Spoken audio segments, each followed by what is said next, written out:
नमस्ते। बीए तृतीय वर्ष, आपका ये 5th सेमेस्टर है। आदि तथा मध्यकालीन हिंदी साहित्य का इतिहास। यह आपका ऑप्शनल हिंदी पेपर है, यानी ऐच्छिक विषय है। पेपर क्रमांक 10।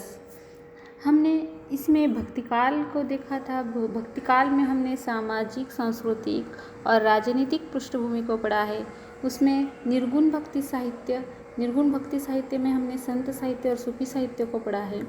आज हम सगुण भक्ति साहित्य में राम भक्ति साहित्य और कृष्ण भक्ति साहित्य को देखेंगे।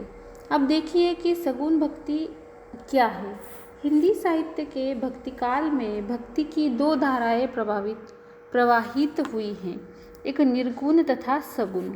निर्गुण संतों में भक्ति की अपेक्षा ज्ञान की प्रधानता हमने देखी है, जबकि सूफी कवियों में प्रेम का अत्यधिक महत्व है, पर दोनों के यहाँ ईश्वर निर्गुण ही है।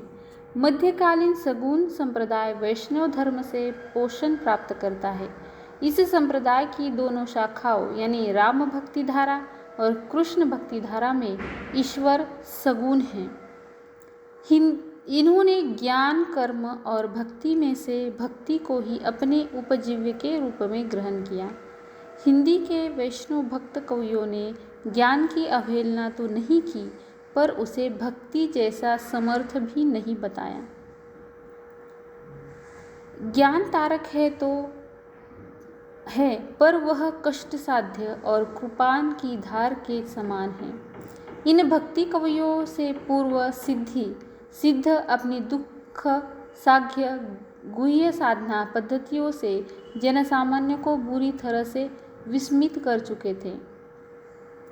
नाथपंथी अपनी योग प्रणाली द्वारा लोक को चमत्कृत करने में अपने आप को कृत्य मान रहे थे, और इधर निर्गुणियों संतों की वाणी कर्मकांड का घोर तिरस्करण करती हुई परंपरा के प्रति अनास्था को जन्म दे रही थी।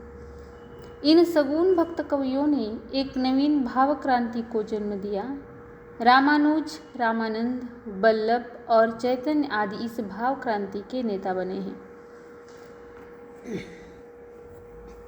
सगुण संप्रदाय की पृष्ठभूमि में वैष्णव धर्म और शाक्ति का समृद्ध साहित्य है। इस साहित्य के प्रमुख ग्रंथ अगर हम देखते हैं तो भगवत गीता, विष्णु और भागवत पुराण, 5 रात्र संहिताएं, नारद भक्ति सूत्र और शांडिल्य भक्ति सूत्र है। इनके अतिरिक्त दक्षिण के अलवार भक्तों की रचनाएं भी वैष्णवों की अमूल्य निधि मानी जाती हैं। दक्षिण के आचार्यों नाथ मुनि, यमुनाचार्य, रामानुज, निम्बार्क तथा वल्लभाचार्य ने इस सगुण भक्ति धारा के उस रूप की प्रतिष्ठा की जिसमें मानव हृदय विश्राम भी पाता है और कलात्मक सौंदर्य से मुग्ध और तृप्त भी होता है। सगुण काव्य की कतिपय सामान्य विशेषताएं अगर हम देखते हैं तो उसमें आता है ईश्वर का सगुण रूप। अब मध्यकालीन सगुण भक्त कवियों का उपास्य सगुण है। वैष्णव आचार्यों का कथन यह है कि सगुण के गुण अप्राकृतिक है, लौकिक गुण परिवर्तनशील, अस्थिर और कारण कार्य जन्य होते हैं, किंतु प्रभु के दिव्य गुण रास विकास रहित है। भगवान का यह स्वरूप हृदय और बुद्धि की पहुँच से परे है। यह सगुण भगवान सृष्टा, पालक और संहारक भी माना गया है। अंत में विष्णु के रूप में इन रूपों का समाहार हो जाता है। वे ही सर्ग, स्थिति और संहार के अधिष्ठाता हैं। इन भक्तों का ध्यान भगवान के पालक रूप पर केंद्रित है, क्योंकि पालन के साथ धर्म भावना संबंध है। इन्हें उपासना क्षेत्र में ईश्वर का सगुण रूप मान्य है, अन्यथा इनके यहाँ भी निर्गुण ईश्वर की स्वीकृति है। इनके लिए भगवान चल भी है और अचल भी, मूर्त भी है और अमूर्त भी, वामन भी और विराट भी, सगुण भी है और निर्गुण भी। वस्तुतः यह अनिर्वचनीय है और कालातीत भी, किंतु उसका अपनी समग्रता में किसी काल में अवरित होना असंभव है। अब देखते हैं अगला जो विशेषता इसकी मानी गई है कि अवतार भावना क्या है। अवतारवाद मध्यकालीन सगुण उपासना का एक प्रमुख अंग है। सगुण भक्त कवियों का विश्वास है कि वह असीम सीमा को स्वीकार करके अपनी इच्छा से लीला के लिए अवतरित होते हैं। वैसे तो सारा संसार उस भगवान का अवतार है, किंतु इन वैष्णवों की अवतार भावना के मूल में गीता का विभूति एवं ऐश्वर्य योग का काम कर रहा है। ज्ञान, कर्म, वीर्य, ऐश्वर्य, प्रेम भगवान की विभूतियाँ हैं। जो मनुष्य किसी क्षेत्र में कौशल दिखाते हैं वे भगवान की विभूति को साकार करते हैं। अंततः गुणातीत और सगुण, असीम और ससीम में कोई विरोध नहीं माना जाता। लीला रहस्य अगर इसको हम देखते हैं तो सगुण काव्य में लीलावाद का अत्यंत महत्व माना गया है। चाहे तो तुलसी के मर्यादा पुरुषोत्तम हो, चाहे सूर के ब्रजराज कृष्ण हो, दोनों लीलाकारी हैं। उनके अवतार का उद्देश्य लीला है और लीला का उद्देश्य कुछ नहीं, लीला लीला होती है। तुलसी के लोक रक्षक राम रावण का संहार लीलार्थ करते हैं।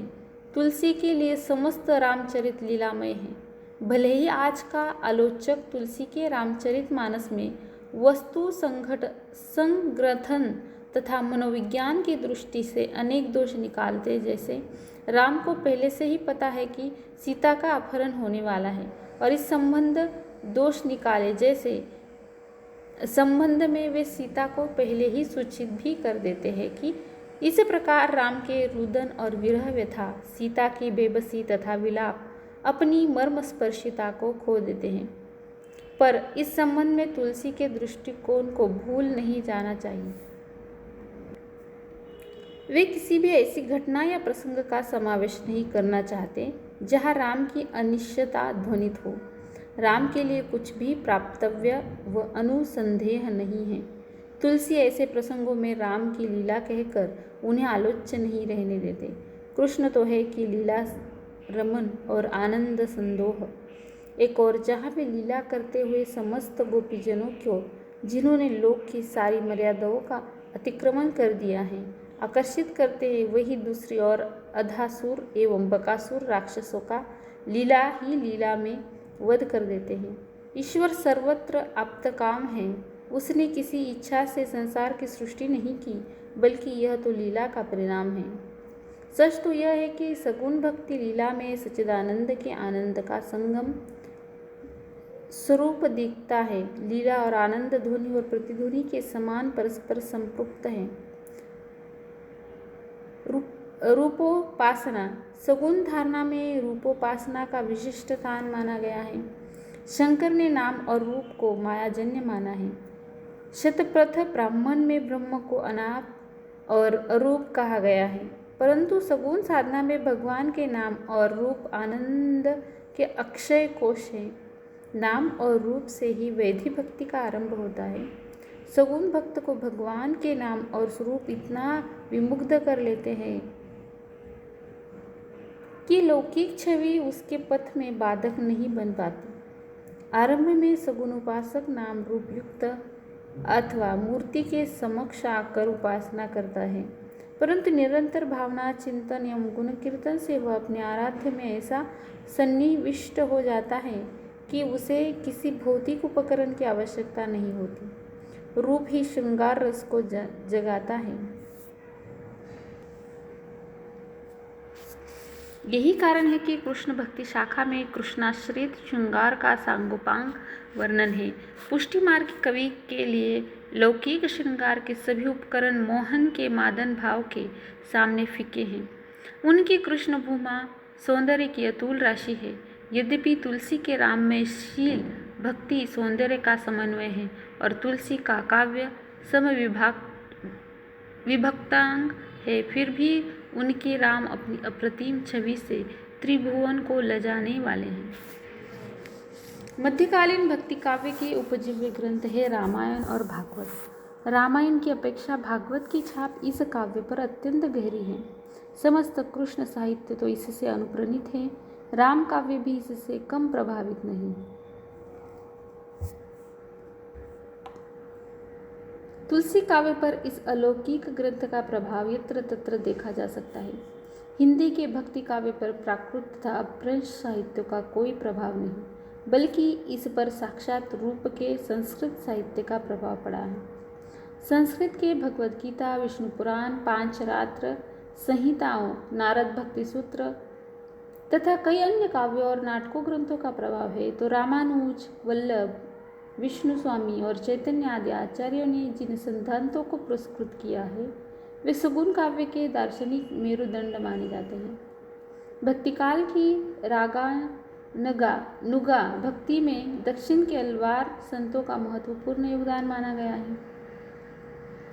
इस काल के सगुण भक्ति कवियों तथा आचार्यों ने भक्ति के क्षेत्र में जाति पाति का बंधन स्वीकार नहीं किया है। यद्यपि कर्म क्षेत्र में इन सब ने वर्णाश्रम व्यवस्था पर बल दिया है, परंतु भगवत भक्ति क्षेत्र में किसी के शूद्र होने के नाते उसे भक्ति के अधिकार से वंचित नहीं रखा।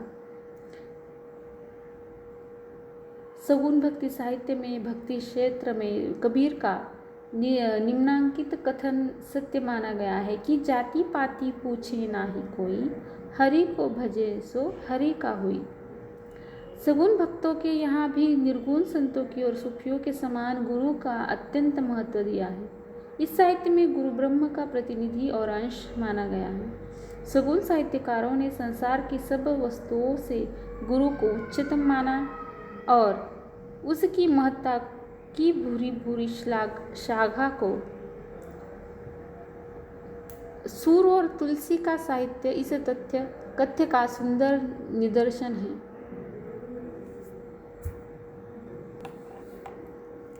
हिंदी के मध्यकालीन सगुण उपासकों के लिए भगवान सगुण है, वह एकमात्र भक्ति से संसेव्य है, वह अक्षर ब्रह्म ज्ञान द्वारा ही प्राप्य है, पर वह ज्ञानियों का विषय है। भक्ति माया की विभीषिका से संहित है, भक्ति उपाय भी है और उपेय भी, उसके समक्ष मोक्ष भी तुच्छ है। भगवान की भक्ति एवं प्रेम का उद्देश्य है कि उसकी निकटता प्राप्त करके उसमें रमन करना तथा उसकी लीलाओं में अपने आप को लीन करना।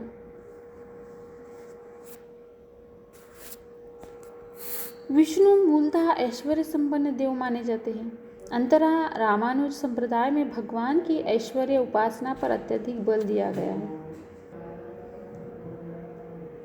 रामानुज की शिष्य परंपरा में होने वाले आनंद संप्रदाय में भगवान का यही रूप स्वीकार है। वैकुंठ निवासी विष्णु और तुलसी के मर्यादा पुरुषोत्तम राम लक्ष्मी या सीता के प्रति प्रेमार्ध चेष्टाएं नहीं करते।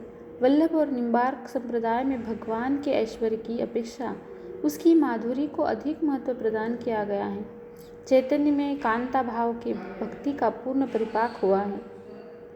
वल्लभ संप्रदाय में शांत, सख्य और वात्सल्य भावों की भक्ति का विशिष्ट स्थान है, जबकि चैतन्य संप्रदाय कांता भाव की भक्ति को आग्रह पूर्वक पकड़े हुए चल रहा है।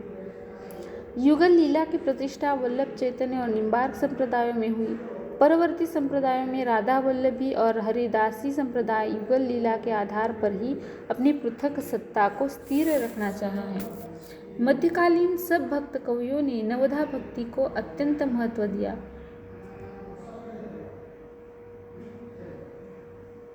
श्रवण, कीर्तन, स्मरण, पाठ, सेवन, अर्चन, वंदन, सख्य, दास्य, आत्मनिवेदन, भक्ति, ये नव विधाएं इंद्रिय, मन और हृदय को भगवान के प्रति निवेदित करती है। इनसे भक्त अपने आप को रामार्पण एवं कृष्णार्पण कर देता है। ऐसी स्थिति में भक्त कवि के लिए प्राकृत जन गुणगान का प्रश्न ही नहीं उठता। एक और तुलसी कह उठते हैं, प्राकृत जन किन्हीं गुणगाना, सिर धुनि गिरा लागी पचेताना। तो दूसरी ओर वल्लभ ने अपनी भक्ति के वरदान में उस वियोगानुभूति को मांगा है जिसने नंद, यशोदा और गोपीजनों को व्यथित किया है। प्रेम भक्ति में रसरूप कृष्ण के उपास्य है। भगवान का असुर संहारक रूप उनका श्रेष्ठ स्वरूप नहीं है, क्योंकि असुरों का संहार भी इसलिए होता है कि वे धर्म के साथ साथ रसानुभूति में व्याघ्रात डालते हैं। वैसी भक्ति के कलधोत भवन का प्रथम सोपान है, जबकि प्रेमानुगा उसका अंतिम सोपान।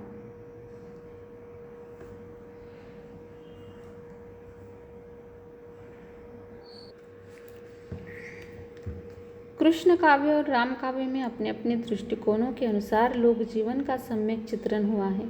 अष्टछाप के कवियों में भारतीय ग्राम्य जीवन का मनोरक अंकन है।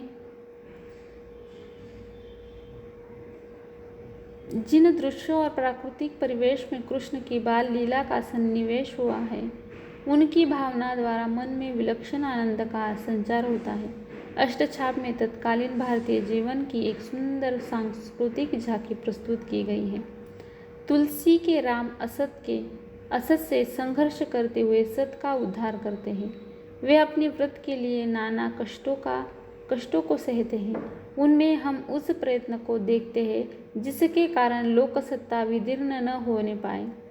धर्मोद्धार, पापनाश, साधुरक्षण, दुष्ट दलन तथा भक्तों पर अनुग्रह करने के लिए भगवान युग युग में अवतार लेते हैं। राम और कृष्ण में शील, शक्ति, सौंदर्य का अमित दोह है।